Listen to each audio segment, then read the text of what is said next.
오늘 이 시간에는 그리스도인의 기쁨 그리고 행복이라는 것을 생각해 보면서 이 말씀을 한번 살펴보도록 하겠습니다.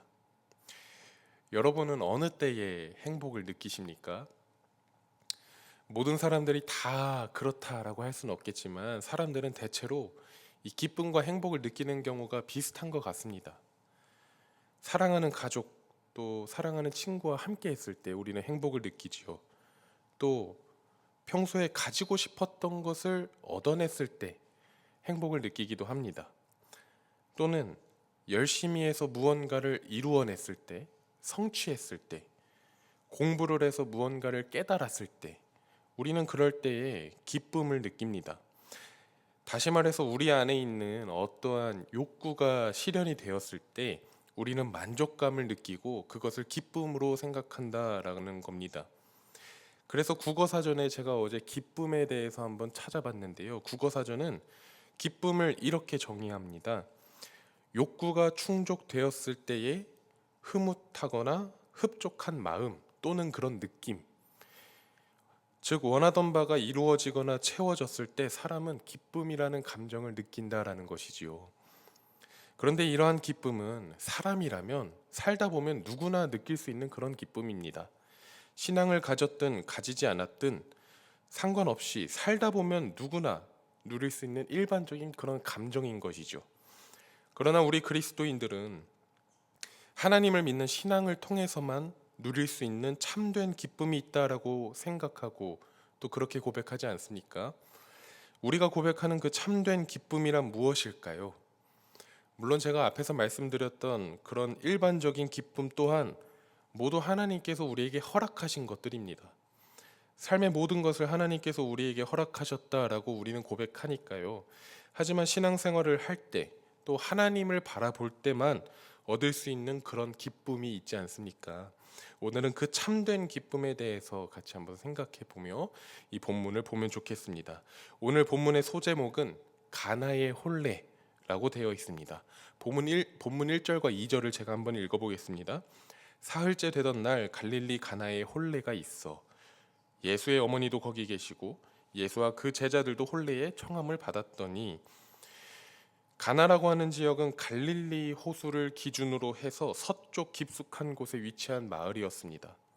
이곳에서 혼례, 그러니까 결혼식이 있었다라고 합니다. 누구의 결혼식이었는지는 성경이 알려주지 않고 있기 때문에 정확히 잘 알 수는 없지만, 그러나 예수님과 제자들이 초대받았고 또 예수님의 어머니였던 마리아까지 초대받은 것을 보아서 예수님의 가족과 가까운 사람이 결혼한 것이 아니었을까 짐작해 볼 수는 있습니다.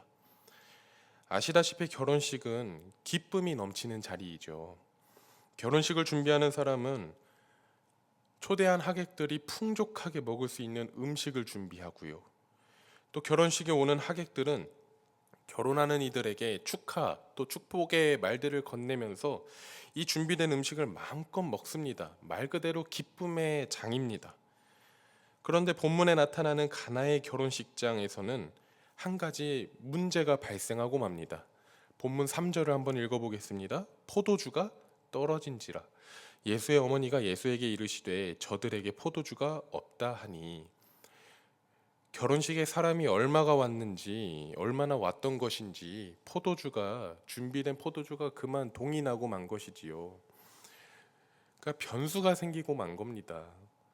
이런 결혼식과 같은 행사에서는 예상하지 못한 변수가 얼마든지 생길 수 있습니다. 저만 해도 결혼할 때 코로나가 창궐하는 바람에 하객들을 모시지 못했거든요.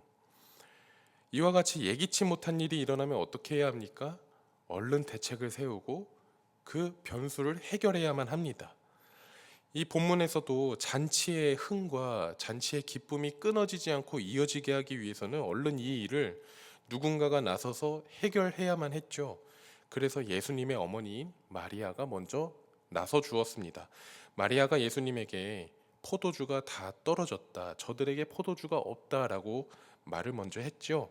그러자 예수님은 어머니 마리아에게 이렇게 대답합니다. 4절과 5절입니다. 예수께서 이르시되 여자여 나와 무슨 상관이 있나이까, 내 때가 아직 이르지 아니하였나이다. 그의 어머니가 하인들에게 이르되 너희에게 무슨 말씀을 하시든지 그대로 하라 하니라. 사실 저는 이 본문을 처음 읽었을 때에는 조금 당황스러웠습니다. 왜 당황스러웠을까요? 예수님께서 그게 나와 무슨 상관이 있느냐라고 말씀하시는 것도 좀 당황스러웠지만요. 사실 그보다 더 황당하고 당황스러웠던 것은 예수님이 어머니에게 여자여라고 부른다는 것이 조금 낯설게 느껴졌습니다. 이것은 유교 문화권에서 살고 있는 우리에게는 많이 당황스럽고 낯선 표현으로 다가오는데요. 그러나 사실 여자여라고 부르시는 이 예수님의 말씀이 어머니 마리아를 하대하는 그런 표현은 아닙니다. 이는 말 그대로 여성을 부를 때 그 사람을 칭하는 말입니다. 하지만 그럼에도 어머니를 부를 때 쓰기에는 이 여자여라고 하는 호칭이 조금은 어색함이 있죠. 예수님께서 마리아를 향해 여자여라고 부르셨던 이유는 무엇일까요? 그것은 마리아가 먼저 예수님을 대할 때에 아들로서 대한 것이 아니라 주님으로서 대했기 때문입니다. 예수님의 탄생 이야기 여러분 잘 아시죠? 마리아는 가브리엘 천사를 통해서 하나님의 아들을 임신하고 또 잉태하게 될 것이다, 낳을 것이다 라는 소식을 받았습니다. 그때부터 마리아는 이 아이를 뱃속에 품고 또 이 아이를 낳고 아이를 키우면서도 내가 키우고 있는 이 아이는 하나님의 아들이다 하는 그런 인식을 늘 가지고 있었을 겁니다. 그래서 오늘 본문에서도 마리아가 포도주가 떨어진 문제를 가지고서 예수님께 나아가지요. 거기에 있는 사람들 중에서 아무도 해결할 수 없는 그 문제를 가지고서 예수님께 아뢰었던 겁니다. 그러자 예수님께서도 마리아를 보고 어머니로서가 아니라 주님 앞에 선 한 여인으로서 대하고 있는 겁니다. 다시 말해서 마리아를 향해서 예수님께서 여자여라고 부르신 것은 예수님 당신께서 바로 하나님의 아들이시고 메시아이심을 나타내는 그런 말이었다라는 겁니다. 그렇기 때문에 이어서 이렇게 말씀하시죠. 내 때가 아직 이르지 아니하였다라고요. 여기서 내 때란 죽음과 부활의 때를 의미합니다. 즉 하나님의 때를 의미하는 것이죠. 이 또한 메시아이신 예수님의 정체성이 드러나는 부분이다라고 할 수 있겠습니다.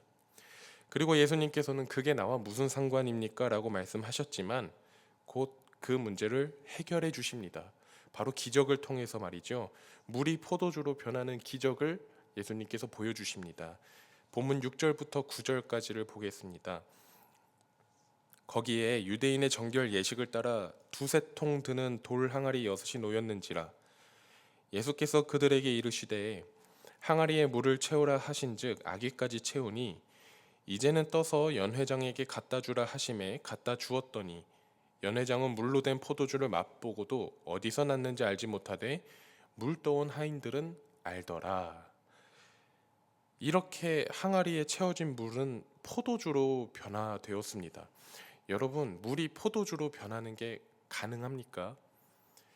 물과 포도주는 성질 자체가 다릅니다. 물에다가 무엇인가를 탄다고 해서 그것이 포도주가 되는 것은 절대로 아닙니다. 그래서 물이 포도주로 변한 것은요, 창조의 기적입니다. 성질이 바뀌는 완전히 새로운 것이 되는 것이죠. 이것을 누가 하셨는가 하는 겁니다. 바로 예수님께서 하셨지요. 여러분, 창조라고 하는 것은 창조주이신 하나님께서만이 할 수 있는 굉장히 신성한 능력인데 인간의 몸을 입으신 예수님께서 해내셨다는 겁니다. 이것은 또 어떤 의미입니까? 예수님께서 곧 창조주 하나님이시다라는 의미입니다. 마찬가지로 메시아이신 예수님의 정체성이 드러나는 겁니다. 우리가 읽은 이 본문은요, 은연중에 한 가지 사실을 나타내고 있습니다. 바로 예수님께서는 하나님의 아들이시자 메시아이시다라는 겁니다. 예수님께서 이처럼 포도주를 창조해 내시자 잔치는 끊어지지 않고 이어질 수 있었지요. 기쁨이 지속될 수 있었습니다.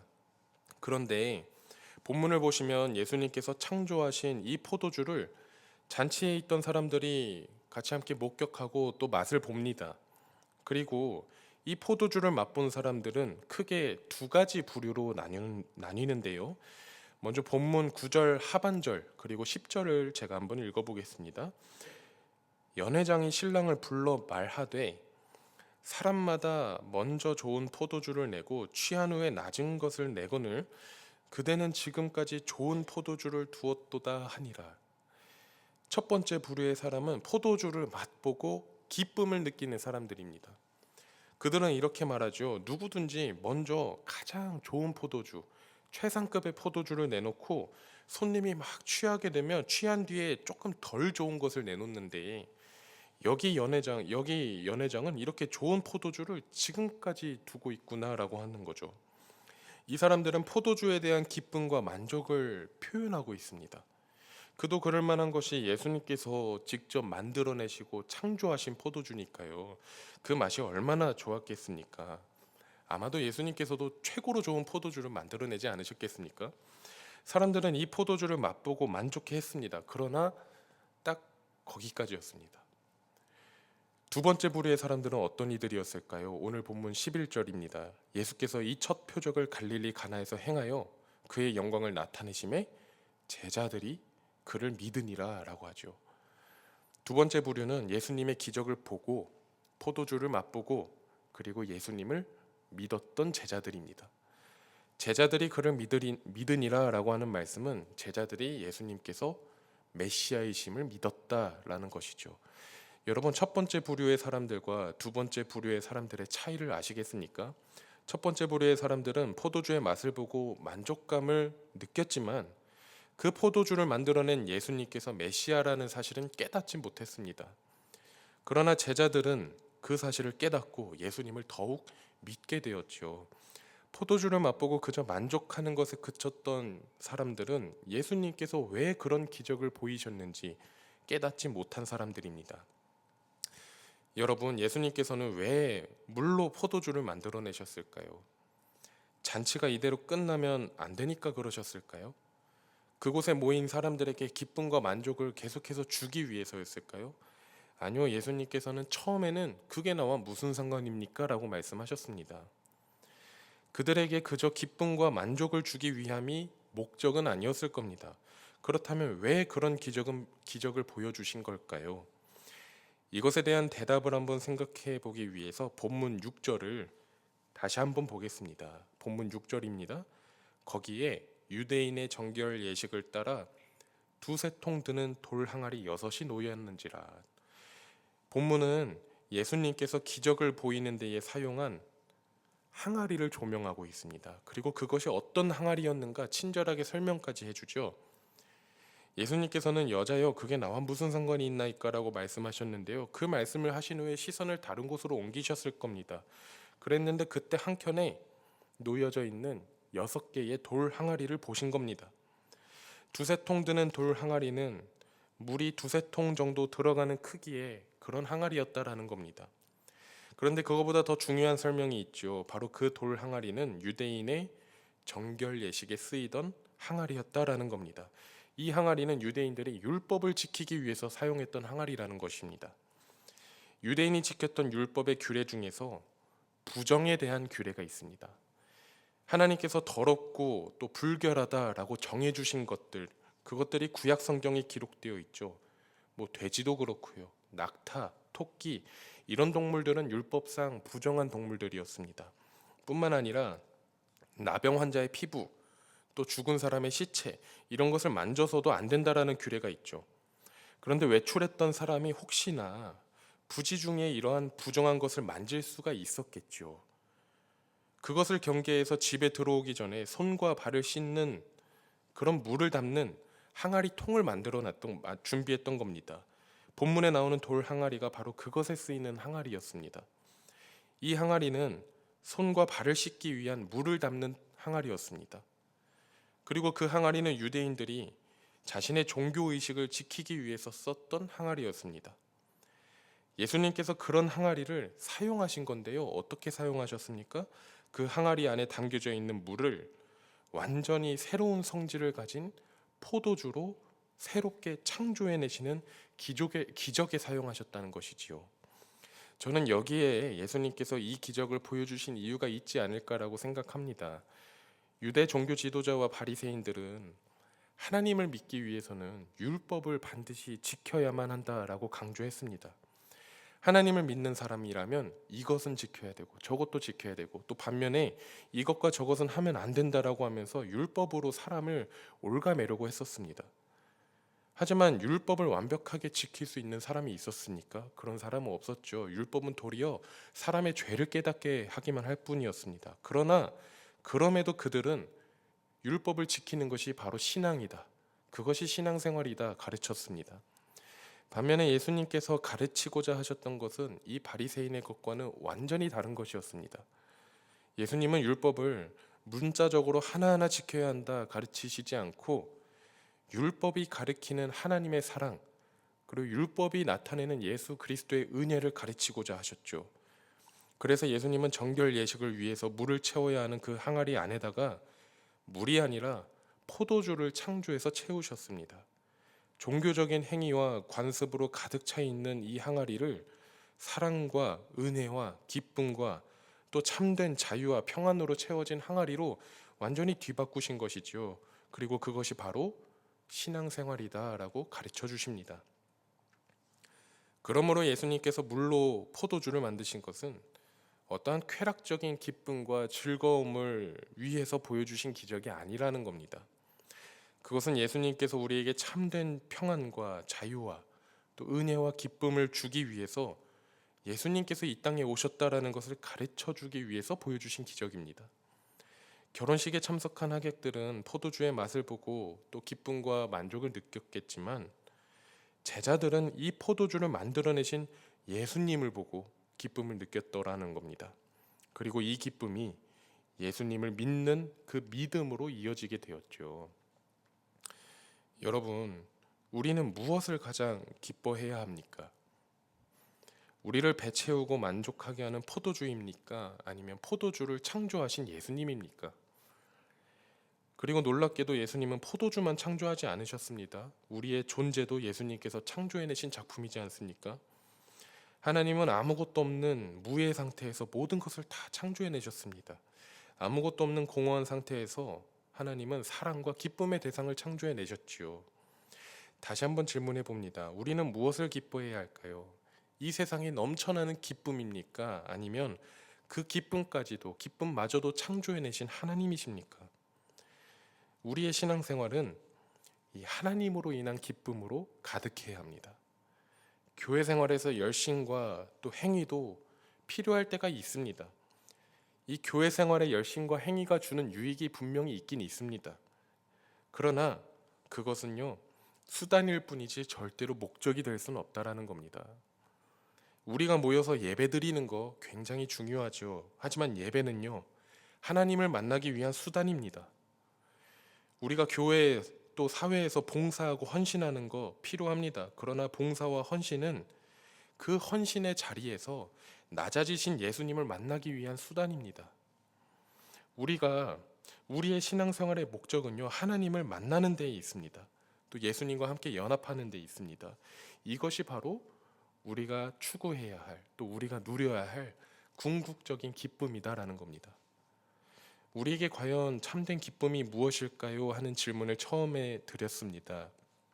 여러분, 우리에게 기쁨은 하나님이시고 또 부활하신 예수님인 줄로 믿습니다. 하나님을 만나고 예수님을 경험하는 것이 우리에게는 가장 큰 참된 기쁨이 되어야 하는 줄로 저는 믿습니다. 우리의 욕구가 실현될 때 찾아오는 기쁨도 있겠죠. 그러나 그것은 잠시뿐입니다. 세상에서 얻는 기쁨은 영원하지도 않고 그렇게 오래가지도 않습니다. 이것은 저보다도 성도님들께서 더 잘 아시리라 생각합니다. 그러나 그렇다고 해서 그것들을 다 등지고 마치 수도사처럼 살아라 하는 것은 또 아닙니다. 우리가 살면서 경험할 수 있는 이 세상에서의 기쁨은 하나님께서 허락하신 것들로 여기고 감사하며 살아가면 되는 겁니다. 그러나 그것들을 더 얻기 위해서 욕심 부리면 안 되는 것이죠. 나는 그저 하나님 한 분이면, 예수님 한 분이면 가장 좋아요 라고 하는 그 예쁘고 귀한 마음만 잃어버리지 않으면 되는 겁니다. 오늘 하루 이 말씀 기억하시면서 우리의 참된 기쁨 되시는 예수님을 한번 깊이 묵상해 보시기 바랍니다. 그리고 우리의 참된 기쁨 되시는 그 예수님께 예수님 사랑합니다 하는 그런 고백을 안고 오늘 하루 보내보시기를 간절히 바랍니다. 하나님과 예수님을 우리의 가장 큰 기쁨으로 여기고 또 우리의 삶의 자리에서 하나님을 만나고 또 예수님을 만나며 살아가는 저와 여러분 되기를 간절히 바랍니다. 함께 기도하겠습니다.